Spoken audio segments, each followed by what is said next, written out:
وای مرسی عزیزم، چرا زحمت کشیدی؟ راستی آیفون 16 نرسید؟ آیفون 16 تون میرسه عزیزم. چقدر منو دوست داری؟ فقط یک کم بدخلق. اونم به وقتش. خیلی زود میری سر اصل مطلب. یکم هزینه کن، سر کیسه رو شل کن.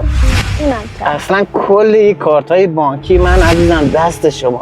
من کسی رو جز شما ندارم عزیزم. حالی کجایی؟ جونم مسعود داداش بیرونم. چرا؟ میگم این دریا نامزدت میگم باباش فوت نکرده بود. آره باباش تقریبا 7 سال فوت کرده. چطور؟ آجی الان کنار یه پیرمرد نشست تو ماشین، گلم دستش بود، میخواد برم جرش بدم ها. میگم تو دستور بوده، همین الان میرم کاسکوزه چون میرزم به. نه دیوونه نری بزنی یارو رو لتو پار کنی. دمت گرم همین که خبر دادی مرسی. باشه خیلی خوب، اگه خودت در جریانی که هیچ.